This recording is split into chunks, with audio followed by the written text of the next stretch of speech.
It is a crippling and mysterious disease that makes everyday life a minefield for some 5 million Americans. OCD, or obsessive-compulsive disorder. And one of those people is superstar comedian Howie Mandel. On stage, he makes millions of people laugh, but off stage, he can't shake hands with them, or touch a doorknob, or a glass, or even be with his own family at times. Here's David Muir. It's 7 o'clock in the morning, and Howie Mandel arrives at the set of Deal or No Deal. First trick of the day. Almost immediately, glimpses of the Howie Mandel that he's kept secret for most of his career. Handrails are my enemy.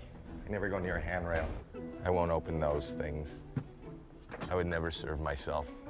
I wouldn't touch this because a lot of people have touched that. This is actually my nightmare. Mandel has obsessive-compulsive disorder, OCD. I love this. Every door should just push out. His obsession, germs, an obsession made famous with his trademark fist bump. And what's the difference between shaking the hand and the fist bump? In my mind, this is a petri dish. Otherwise, I would spend the day as I have in the past in my life in the men's room, rubbing and scrubbing and scalding. But as we were about to learn, Howie Mandel's OCD goes far beyond that fist bump. Off stage, it is all-consuming. Look, everything's brand new each day. That's normally how a workstation looks. Look at my stuff. It's all brand new, not touched. Even Mandel's trademark bald head is this way by choice. This feels so streamlined and so clean. You know, it just feels cleaner. Not even 8:30 in the morning, and we've barely scratched the surface. Mandel has written a new book called Here's the Deal, Don't Touch Me, revealing his at times crippling struggle with OCD. It's uncomfortable, and it's hard, and it's somewhat embarrassing. There were many times when I wanted to back out. I'm not somebody who sits down with strangers as I sit here. We go way back. But it's not only you, it's them. Mandel's fans would never know just how deep it goes. Until now, the audience had only heard this. Howie Mandel does not shake hands, okay? Howie Mandel does not shake hands. You can hug him. You can knuckle him, you just can't shake his hands. Backstage, it's the rush to the set. Come on. Howie Mandel has been on stage for 30 years now, first making his mark as a manic young comic from Toronto. What? There would be more than 20 appearances on The Tonight Show with Johnny Carson. I've been carrying this for about 2 months now. It's a lucky rabbi's foot. See, a lot of folks would think that's what would set off a panic attack, is sitting next to Johnny Carson, your idol. That's totally different than the fear that OCD injects into my life, which is terror. He would go on to star in the TV drama St. Elsewhere. That's Dr. Twerp to you. He was the voice of Gizmo in Gremlins. And Bobby in Bobby's World. I don't think you should plug that in. His daytime talk show. Here's Howie. It had a short run. Years went by. And then just as he considered bowing out of show business altogether, the phone call that he first considered an insult. Your wife called this one, though, right? Yeah, my wife said take the deal. Mandel tells us he never could have predicted the show's success, an audience of nearly 20 million viewers an episode. Nor did he imagine he'd ever be talking about his mental illness. You dropped the pill. Yeah. As our camera rolls, Yeah, it's right here.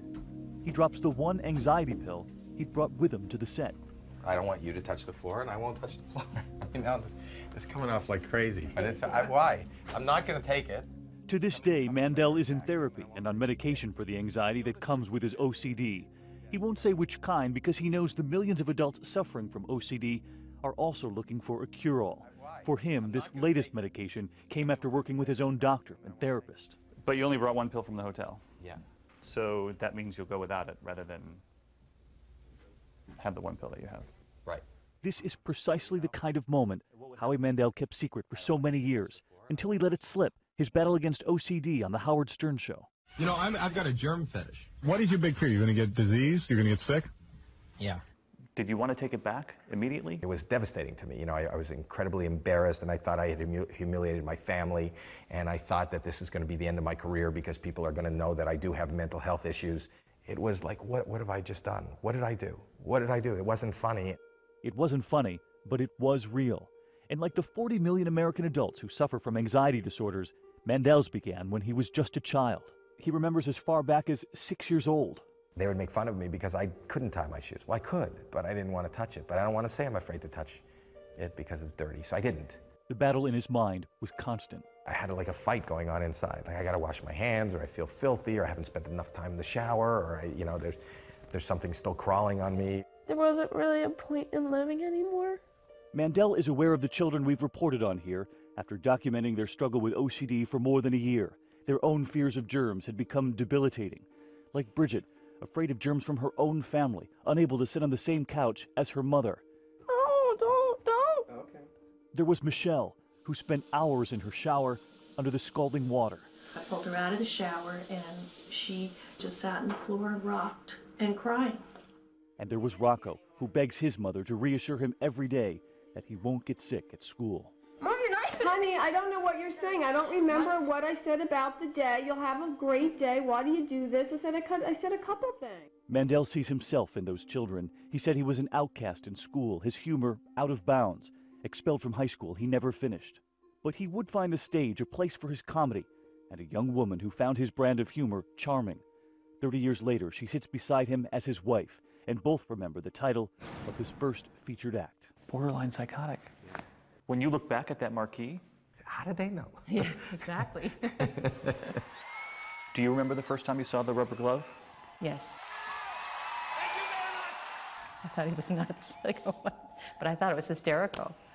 But even then, the rubber gloves were no joke, carrying them for more than his act. And you knew that at the time? We didn't know it was OCD then, but I did know that he took a lot of showers. He had certain rituals that he did, but I didn't know what it was. She also didn't know it would get worse. In describing what life is like, Mandel pointed us to the movie The Aviator.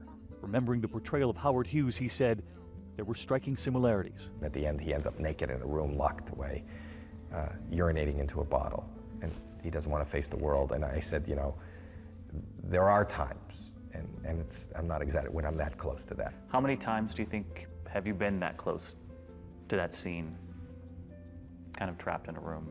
There's a couple times, moments in a month, when it's just hard to go out or face anything. A couple of times a month, paralyzed by his fears, and we wondered, how was he able to be a father? How did you raise 3 children? That was tough. That was tough. The kids, when they were crawling on the floor, everything, it was so hard for him. And there was this, a second house built in the backyard for Mandel to escape the germs of his own family. A solitary place where only Howie Mandel would go. And it's embarrassing and it's hard, especially in front of your child. We have constantly told the kids, Daddy's behavior in those moments is not something to be emulated. Are you able to hug, kiss, touch? Hug, kiss, do everything. It's just for whatever reason, it's the hands. It's the hands. I mean, if somebody's sick, I'll leave the room. Even the kids, if the kids are sick? Yeah, well, if the kids are sick, I'll put on a mask. Or my wife's sick, I won't sleep in the same room, and I don't eat in the same room. I care for them, and I'll be there, but it's You'll hard. be there down the hall. Down the hall. You wonder if the kids thought you were a surgeon at one point. Right. I think I was being somewhat, trying to be a little bit entertaining. But there aren't many dads who walk around the house with masks. But you know what? The truth of the matter is, whoever your dad is or whoever your family is, that's your norm. As parents, they chronicled the family trips, but the whole story was never captured on video. Look over here, Jackie. My daughter was a teenager, and she crossed her leg, and the bottom of her shoe touched his leg. And we were like halfway to the airport, and he started saying, "You got to take me home," because that was on the floor, and the floor is dirty, and it touched his pants, and think about the germs on his leg.